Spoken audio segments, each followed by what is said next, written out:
राधे राधे, जय श्री कृष्ण दोस्तों। कैसे हो आप सब लोग? आई होप आप सब अच्छे होंगे। मैं भी ठीक हूँ और बच्चे भी ठीक हैं, बट घर का माहौल ठीक नहीं है। हस्बैंड की तबीयत भी ठीक नहीं है। हॉस्पिटल से तो उन्हें डिस्चार्ज करा के लाई थी मैं 30 अक्टूबर को। 30 अक्टूबर में करीब रात में 10:30 बज गया था जब मैं उन्हें हॉस्पिटल से लेकर आई थी। लेकिन मैंने आपको बताया था कि उनके जो बॉडी पार्ट्स हैं, जो उनकी वेस्ट एरिया है और थाइज़ वाला एरिया है, उस पर फोड़े हो गए थे। तो वो फोड़े की सर्जरी की गई थी, और जब वो फोड़े की सर्जरी की गई थी तो उसमें लगभग 2.5 से 3 इंच का घाव था। तो अभी भी वो घाव जो है वो एज इट इज़ हैं, क्योंकि हस्बैंड के ब्रेन सेल्स जो है वो डैमेज हो चुके हैं। जैसे कि मैंने पहले भी 1-2 वीडियोज़ में मेंशन किया है कि डॉक्टर ने हमको पहले ही बता दिया था कि उनकी जो MRI हुई थी उसमें डॉक्टर ने मुझे बताया था कि जो ब्लैक पार्ट्स हैं उनके ब्रेन के, वो समझिए उनके ब्रेन सेल्स डैमेज हो गए हैं और न्यूरॉन्स बॉडी में नए बनते नहीं हैं। तो जब नए न्यूरॉन्स नहीं बनते हैं तो डॉक्टर ने बोला कि अगर आसपास की न्यूरॉन्स उनको थोड़ा सा सहारा देते हैं, जैसे पेड़ों में होता है कि अगर कोई आसपास की कमज़ोर बेल है उसे एक बड़े पेड़ का सहारा मिल जाता है तो वो डेवलप कर जाती है।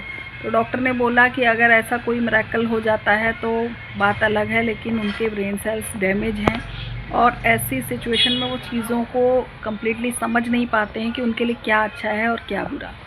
तो फ़िलहाल वो मीठा खाने से बाज नहीं आते हैं। समझाया जाता है उन्हें, घर में जो भी हमारे यहाँ देखने आता है उन्हें समझाता है कि भाई मीठा मत खाइए, हेल्दी चीज़ें खाइए, ड्राई फ्रूट्स खाइए, बट उनकी सिचुएशन एज इट इज़ है, वो नहीं समझते। मैं भी कंट्रोल नहीं कर पाती हूँ, एक लिमिट तक ही बोलती हूँ, अदरवाइज़ फिर वो मिठाई खा ही लेते हैं। और एक दिन मैं बात करूँ कि वो 3 से 4 पीस मिठाई खा ही लेते हैं, जो उनके लिए बहुत ही ज़्यादा हार्मफुल है। लेकिन मैं भी क्या करूँ, मुझे चारों तरफ देखना होता है। अब बच्चों को भी देखना है। अगर मैं उनकी से बहस करने लग जाऊंगी या उनको समझाने लग जाऊंगी तो मुझे पहले से ही पता है कि वो ऐसी सिचुएशन में नहीं है कि बातों को समझ पाएँ या चीज़ों को समझ पाएँ। तो जब वो नहीं समझ रहे हैं तो यही है कि फिर जैसे ही ऊपर वाला सिचुएशन बनाता जा रहा है उसको मैं हैंडल कर रही हूँ। और अगर पोर्शन उनके बॉडी में नीचे के पोर्शन की बात करूँ तो उन्हें फील नहीं हो रहा है कि उन्हें टॉयलेट हो रहा है या उन्हें किसी भी तरह का कोई गीलापन महसूस नहीं हो रहा है। तो ये एक बहुत बड़ी समस्या है मेरे लिए भी और हस्बैंड के लिए भी, क्योंकि विंटर्स आ गए हैं और नवंबर का महीना चल रहा है। मिड नवंबर है आज मैं जब ये शूट कर रही हूँ, तो ये 14 नवंबर का डे है और फ्राइडे है। तो आज फ़िलहाल उनकी सिचुएशन की बात करूं तो बहुत अच्छी सिचुएशन नहीं है। आज भी वो उन्हें समझाया मैंने कि मैंने वेजिटेबल सूप बनाया, आप सूप पी लीजिए, लेकिन नहीं, वो अड़ गए कि उन्हें मिठाई ही खानी है। तो फ़िलहाल मैंने बहुत ही लाइट चीनी का जो बेसन का लड्डू था वो उनको खिलाया। मैंने ज़्यादा मीठी मिठाई नहीं खिलाई, लेकिन मैं कर नहीं सकती, मैं समझा नहीं सकती उनको, क्योंकि उन्हें चीज़ें समझ में नहीं आती। सुबह में मैंने 1-1.5 घंटा अपना वेस्ट किया उनको समझाने में कि आप ठीक होगे तो हम लोग ऑटोमेटिक ठीक हो जाएंगे, घर की सिचुएशन ठीक हो जाएगी, बच्चे ठीक हो जाएंगे। लेकिन वो चीज़ें शायद उनकी समझ में नहीं आ रही, तो मैं ऐसी सिचुएशन में कुछ कर नहीं सकती। फ़िलहाल वो बस लेटे ही रहते हैं, उठने की कोशिश भी नहीं करते, ना ही उनकी अंदर से इच्छा भी नहीं होती कि वो ठीक हो जाएं या कोशिश करें। उनके अंदर कोशिश जैसी कोई चीज़ है ही नहीं। वो गीले में पड़े रहते हैं, उन्हें कुछ पता नहीं चलता। जब मैं देखती हूँ, चेक करती हूँ, तो मोस्टली गीले ही होते हैं, यहाँ तक का उनका टी-शर्ट भी गीला हो जाता है। तो मैं उसके नीचे शीट बिछा कर रखती हूँ, लेकिन बावजूद उसके भी वो गीले ही बिस्तर में पड़े रहते हैं। ब्लैंकेट उनका डेली वॉश किया जाता है, लेकिन फिर भी सिचुएशन संभलने का नाम नहीं ले रही। अब ऐसी सिचुएशन में मैं क्या करूँ? फाइनेंशियल दिक्कत भी काफ़ी हद तक आ ही रही है। भाई ऑफिस से भी जो है वो एक नोटिस आने वाली है, जिसमें उनको DRS प्रेशराइज़ करके दिया जा रहा है, क्योंकि उनकी जो सिचुएशन है उस हिसाब से वो काम करने लायक तो नहीं है। वो तो मैं भी कहूँगी, क्योंकि मैं भी डेली देख ही रही हूँ उनकी सिचुएशन। फ़िलहाल इस प्रॉब्लम का कोई हल नहीं मिल रहा है और मैं हाथ पे हाथ रख के नहीं बैठी हूँ। सब तरफ से कोशिश कर रही हूँ, लेकिन फिर भी मुझे लगता है कि मुझे काम करना ही पड़ेगा और अपना घर चलाना ही है, अपने बच्चों को पालना ही है। तो फ़िलहाल ये इसलिए कोशिश तो मुझे करनी ही पड़ेगी, मैं ऑफ़िस के भरोसे भी नहीं बैठ सकती। तो माइंड में बहुत सारी चीज़ें आ रही हैं, लेकिन क्या कर पाती हूँ ये तो अभी मुझे भी नहीं पता है। फ्यूचर का भाई मुझे नहीं पता कि क्या होना है। जब ज़्यादा सोचती हूँ तो मेंटल प्रेशर बढ़ता है, इसलिए मैं फिर समय पे छोड़ देती हूँ कि अगर ऊपर वाले 1000 दरवाजे बंद कर रहा है तो कोई एक दरवाज़ा वो खोलेगा, कोई नया दरवाज़ा खोलेगा। अरे दरवाज़ा ना सही खिड़की खुलेगी, कुछ तो करेगा। अगर उसने बच्चों को पैदा किया है तो उसके साथ उनकी किस्मत भी है। आगे देखती हूँ उनकी एजुकेशन उनकी किस्मत के हिसाब से हो पाएगी। मैं ट्राई करूँगी, लेकिन मैं नहीं कह सकती कि मैं उनको कितना सपोर्ट कर पाऊँगी, क्योंकि आज के समय में 2 बच्चों को पढ़ाना लिखाना बहुत ही मुश्किल होता जा रहा है। कैसे फेस करूँगी इस सिचुएशन को ये तो मुझे भी नहीं पता। कैसे मैं सोर्स ऑफ इनकम बनाऊँगी ये तो मुझे भी नहीं पता। लेकिन माइंड में जो चीज़ें आ रही हैं वो हो सकता है आपको आने वाले व्लॉग्स में दिखें, फ्यूचर में दिखें। फ़िलहाल तो अभी मैं बहुत ही ट्रॉमा से गुज़र रही हूँ, लेकिन ये है कि ट्रॉमा से गुज़रना किसी सिचुएशन का हल नहीं है। हाँ, ये जो कोशिश मुझसे हो रही है वो मैं कर रही हूँ, लेकिन थोड़ा समय का ऐसा प्रेशर है कि अभी घर में शादी है, तो इसी वजह से मैं थोड़ा रुकी हुई हूँ, क्योंकि सारी सिचुएशन एक साथ मैं हैंडल नहीं कर सकती। एकदम से मैं बोझ लाद लूँगी तो मैं उसके नीचे दब जाऊँगी।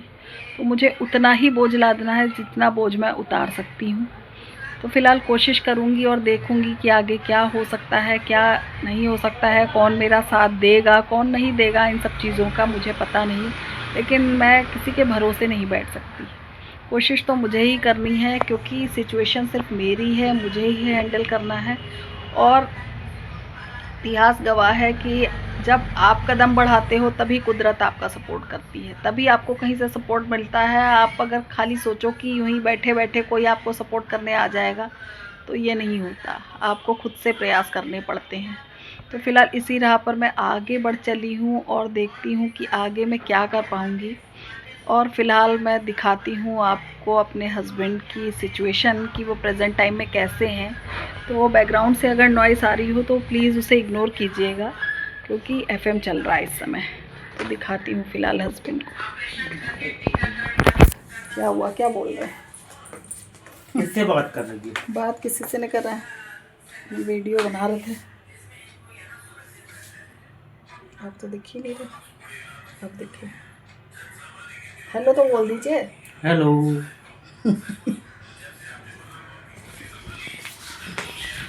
तो देखा आपने कैसी सिचुएशन है। फ़िलहाल बाहर का मौसम काफ़ी बढ़िया सा है और डेली के काम काफ़ी सारे हो चुके हैं, कपड़े धुल गए हैं और यहाँ पर ये कंस्ट्रक्शन भी चल रहा है। काफ़ी सारी ईंटें वीटें आपको दिख रही होंगी। तो यहाँ पर जिसका ज़मीन थी, जिसका मकान था, वो अपना तोड़वा कर नया बनवा रहे हैं। तो फ़िलहाल अभी यही एक सिचुएशन है। और इधर जो पीछे सब कपड़े निकले हुए हैं, ब्लैंकेट है, दक्ष का ये यूनिफॉर्म का कोट है जो कहीं भी अभी सेट नहीं हो पा रहा है। तो फ़िलहाल अभी ये ऐसे ही रहेगा, क्योंकि हम मिडिल क्लास वालों के लिए यही है कि वही सर्दी के कपड़े तभी अलमारी में जाएंगे जब गर्मी के अंदर रखे जाएंगे। तो फ़िलहाल अभी मैंने गर्मी के भी अंदर नहीं रखे हैं, क्योंकि बच्चे कभी गर्मी वाला कपड़ा पहन लेते हैं, कभी सर्दी वाला पहनते हैं। तो अभी फ़िलहाल मैंने कोई भी इधर से उधर कोई सेटिंग नहीं की है। तो फ़िलहाल अभी घर की सिचुएशन, और ये वाला रूम स्पेशली काफ़ी भरा हुआ है। ये देखिए नीचे, इसमें काफ़ी सारे छोटे कपड़े रखे हैं। इसमें मेरे कुछ वूलन सूट्स हैं जो मैंने अभी निकाले हैं बेड से। इधर ये ब्लैंकेट हल्के वाले रखे हुए हैं, और मोटा ब्लैंकेट तो मैंने आपको ये दिखाया ही। और यहाँ देखिए, यहाँ एक ब्लैंकेट सूख रहा है फ़िलहाल।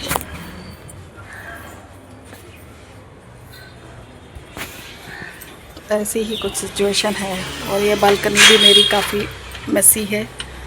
फ़िलहाल तो मैं कहूँ मेरा किसी काम में मन नहीं लग रहा है, लेकिन क्या करें, जो काम है वो भी जितना करना ज़रूरी होता है उतना कर लेती हूँ, बाकी कुछ नहीं है। अभी थोड़ी देर में जाऊँगी पीहू को लेने।